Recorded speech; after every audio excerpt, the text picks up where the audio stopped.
After being overlooked in last year's AFLW Draft despite a National Draft Combine invite, Lily Jordan opted to head to the VFLW where she joined with the Cats. This season, as an overager, she ended up winning Geelong's Best and Fairest award, putting herself back in draft contention, and she remains one of the top overage draft prospects in the VFLW. Start off, how'd you get into footy and your journey along the way? So I was originally a soccer player, but I was always quite rough. And then I started playing school footy and I loved that I could tackle people and use my hands, and it just felt like there was so many less rules. Started at school and then signed up to a local club, Redan in Ballarat. And then from there got picked up into the Rebels and then played there for 3 years, which was awesome. Absolutely loved there.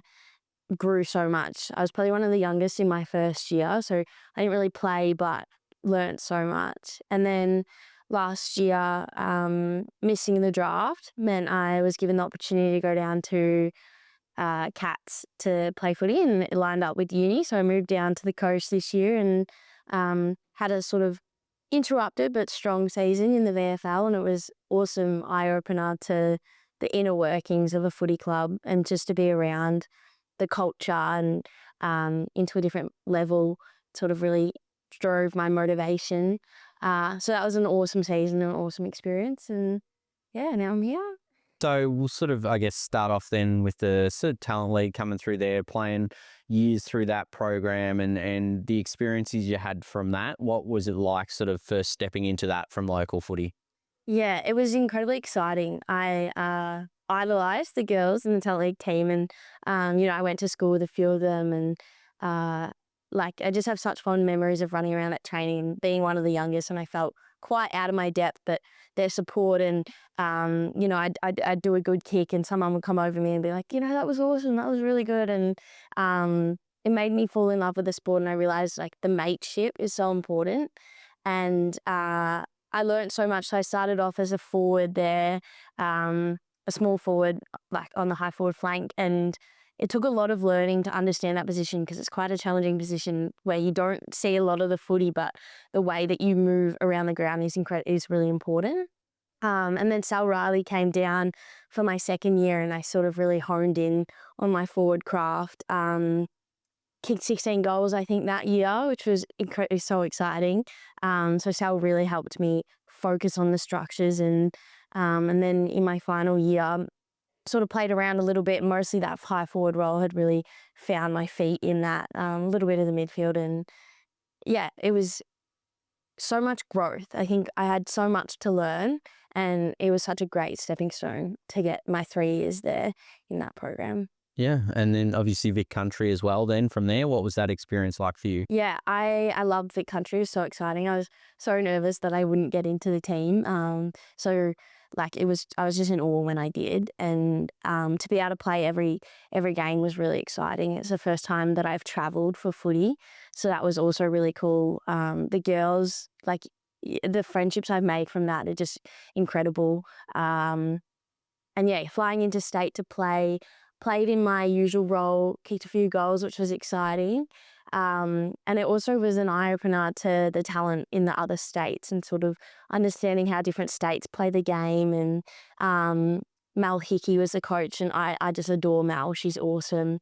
And all the other staff, like the people I met is probably the most important part of that experience for me. But yeah, that was awesome. I loved traveling, and my family came up with me, and that was great. Yeah. And I guess at the end of the year, getting in that late invitation to the draft combine, obviously being able to test there. What was that experience like, being able to, run around and do those kind of things? Yeah. So when I first found out I wasn't invited to the draft, it was a bit of a kick in the guts, I suppose. Had a few conversations with Sal Riley, sort of just came to the conclusion that it wasn't the end of anything. It was just a knockback, and it really didn't mean too much. And then I remember being at school, it was like the middle of the day, and I went outside to take a call, and it was Brooke Brown telling me that I'd been added to the list, and I was so excited, and just rang my dad and let him know. And then to go there, I'd had less preparation than the other girls, but in the back of, like, I knew that there was a chance I could be added. So I'd still been ticking off my fitness and stuff like that. So when I got there, like, I felt a little underprepared, but I was just super excited. And then, yeah, I went really well in the 2K. So I was really happy with that. That's probably my best event. But the experience was awesome again with a lot of my friends from Vic Country and Vic Metro girls. And to see the boys too was cool, and get to run around AAA Park, and yeah, it was a really cool experience. Yeah, absolutely. So then, like, going from there, obviously the decision to then play VFL, how much do you sort of weigh up that compared to other options?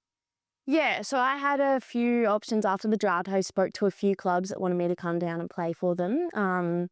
Obviously, after that, I sort of need to start thinking about uni and where I was going to be as well, that balance part of life. And I also had the option to go and play Rebels again. But I felt after 3 years there that I'd just outgrown the people and the place, and I needed a fresh start and to reinvent myself somewhere else. And yeah, spoke to Benny Waller, and he got me down for a session, and I just loved it from the moment I was there. I loved the coaches and the people, and I've always wanted to live near the beach. And then, yeah, I got an offer from Deakin, and so it sort of all just fell into place, and I just went with the Cats. That's what my heart wanted, and I just tried not to second guess it, and just made one decision and stuck to it. Yeah, awesome. And then this year, obviously, had a pretty successful year, even though you did have the injuries. How did you sort of find it from sort of start to where you are now? Yeah, it was awesome. Cats footy was very much my footy. I loved the intensity of training, and we'd be doing 3 blocks of conditioning every training and getting upwards of 10K, and I just loved it. Loved the preseason, and then had a hit in the first pracky match, so broke my nose and hurt my ankle. So I put myself on the sidelines for a little bit, and then really pushed to get back for round 1. And got to play on GMHBA Stadium, which was just an incredible experience. Like, I'm still, every time I'm out on the ground at training, I just look around and I'm in awe of that stadium. And yeah, so played, felt a little out of my depth in round 1. I think, like, just getting used to being in a new team, a new role.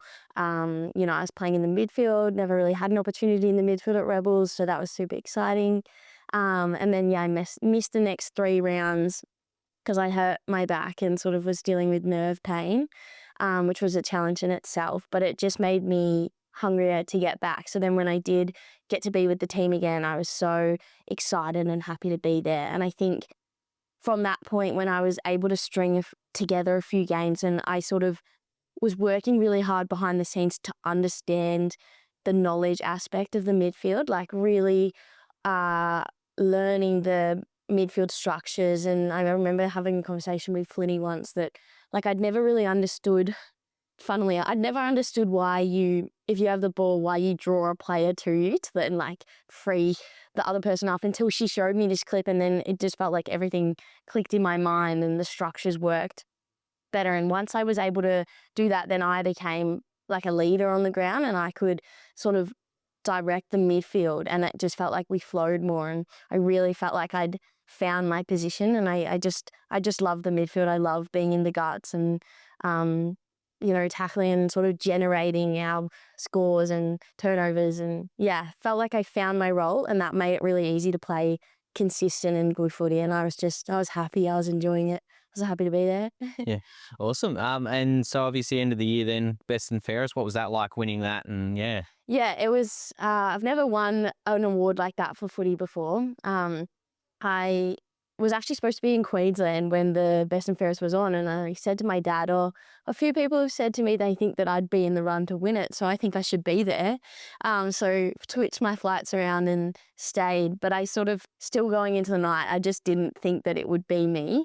And I sort of hadn't really given it a lot of thought. Like, I know some of the other girls had sort of tried to add up the scores, as people do.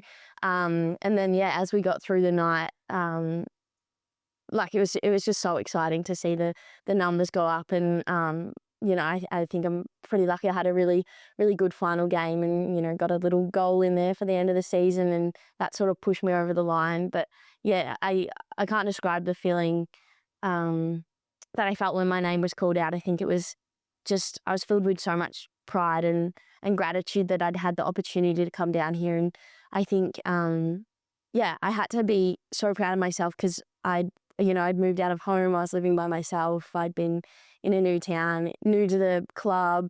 I sort of felt like I'd fallen on my face and had to clamber back to my feet, and through all the injuries and stuff, like, it was just a really nice moment to solidify that, no, I actually deserve to be here, and I put in the work, and it sort of made all those really tough times on the sidelines okay, and the pain and sort of getting through everything made it all worth it. Yeah, awesome. So then just on your game itself, what do you see some of the strengths in your game?